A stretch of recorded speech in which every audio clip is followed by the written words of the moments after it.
We have a question, Tom, from David, and he's asking about tinnitus, ringing of the ears. Some people have brought this up, especially in relation to the binaural beats and whether that works together, but is there anything that you um, know that can be done otherwise that would offer some relief from that Yeah. Well, condition? tinnitus is one of those things that the mind can affect rather readily. That's not true of everything. Some things are easier to move around with your mind than others. It depends on the amount of uncertainty with it, uncertainty in the physical causes of it. Tinnitus happens to be one of those things where generally the mind is pretty effective. And most people with tinnitus know that there are periods when you barely hear it. And then there are periods when it is really loud. Well, those periods when you barely hear it are when your mind is someplace else. Your mind's not thinking about it. If you think about it, then you'll make it worse. Oh, there's my tinnitus. I hear it now. Oh, then it'll just bloom and get louder and louder and louder until you can hardly hear anything else. But if you stop thinking about it, then it'll get softer and softer. So it is, the volume switch is attached to your attention, how much attention you give it. So you can minimize it. It doesn't necessarily mean that you'll get rid of it, but you can minimize it just by not giving it your attention.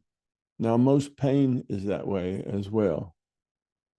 You can go to the dentist thinking, oh, this is going to be so painful. I hated going to the dentist. It always hurts so much.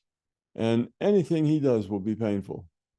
Even if he does something that the ordinary person would hardly notice, it will be terribly painful to you because you psyched yourself up for it being painful. It'll probably be painful before they even start. They'll squirt water on it and oh, it'll be so painful because you've done that. You've set yourself up for that experience. Tinnitus, at least many of the people I've known with tinnitus, now tinnitus may have multiple reasons for having it, but tinnitus can generally be affected with the mind pretty well. So if you can get into a mindset where you are very positive about the tinnitus, so this tinnitus is going to go away. This tinnitus isn't going to ruin my life. This tinnitus is going to get softer and softer and softer, and eventually it's going to go away. And if you can use that positivity, often it'll follow that. If you're fearful and say, oh no, this tinnitus, it's getting worse. Pretty soon I won't be able to hear anything. It's crippling me. It's hurting my life. Oh no. Well, now you're feeding it. You'll feed the tinnitus and it will get worse and worse. So fear feeds it. Positiveness pours energy out of it. Use your intent to get rid of it. Discipline your mind to get rid of it. Get rid of your fear, and it will tend to go away. Now, I just say that is typical with tinnitus because tinnitus has a lot of uncertainty around its causes and so on. Where there's uncertainty, it makes it easy to work with it. Gout is the same way. I have gout, and many people, mostly males over 50, will get gout. And it's a disease where you have crystals of uric acid, and these crystals are very pointy. And when they poke you, it hurts. But gout is one of those things that because of the crystals, when you have a saturated liquid, it can then produce crystals or solute can come out of that saturated material. Well, if you've got uric acid that's saturated within the bloodstream, it'll produce crystals. All right. Then it can absorb those crystals. When the solution is not full to its capacity, it can take more then the crystals will disappear. So you've got this process of a fluid producing crystals or not, or taking them up. It will dissolve the crystals. Depends on how much uric acid, what's the uric acid density in the blood. Well, that can change a lot.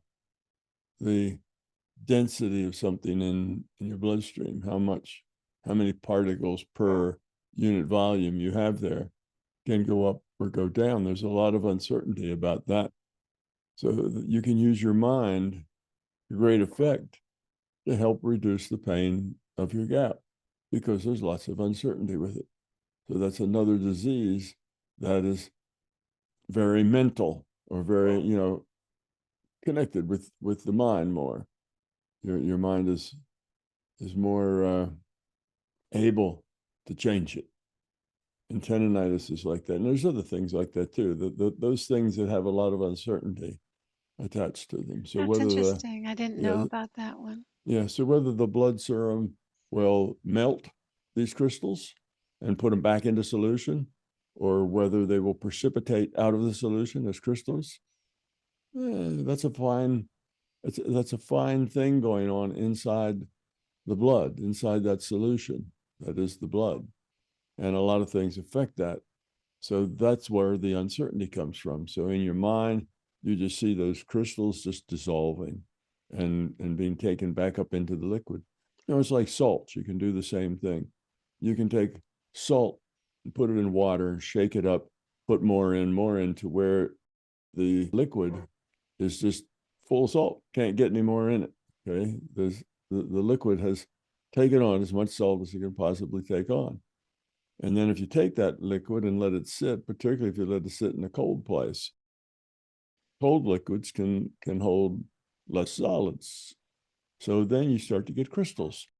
So then that solution will start creating salt crystals, where before that salt was dissolved in the water. Mm-hmm. Mm-hmm.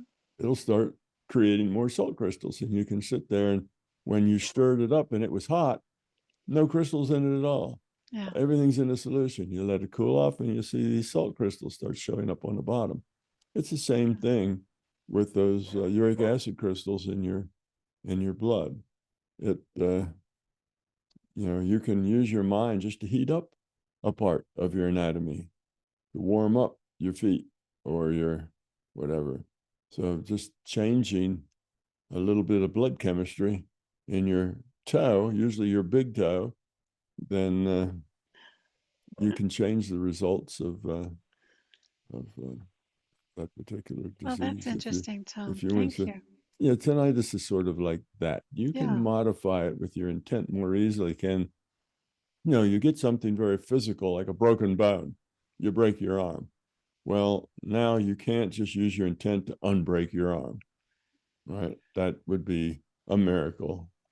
That's the one in a billion kind of thing. So that's hard to do. But you can speed up the healing of it. So you can make it heal in 3 weeks instead of 3 months by speeding up the healing. That's something you can work with.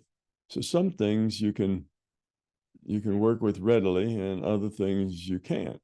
Depends on the amount of uncertainty they have. So the fellow with tinnitus, practice not being annoyed by your tinnitus, not being frightened by your tinnitus.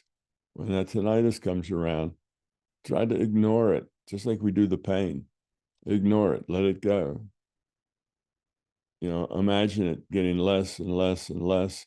Distract yourself with other things, with music that you really love, with conversations that really interest you. And you'll see that when your mind's not on it, and you're not paying any attention to it, it's really not such a bother at all. But when your mind's fastened to it, oh, I hear that ringing in my ears. Well, that just makes the ring louder and louder and louder. Thank you, Tom. That's some interesting insights. Thank you very much. I and MBT Events hope you like this video. If you do, then you should consider being a Patreon member, because Patreon members get early access to our special content. You will also be able to get your questions answered by me in special Q&A sessions, and most importantly, your contribution as a patron member will enable us to produce the content that you're looking for. So thank you.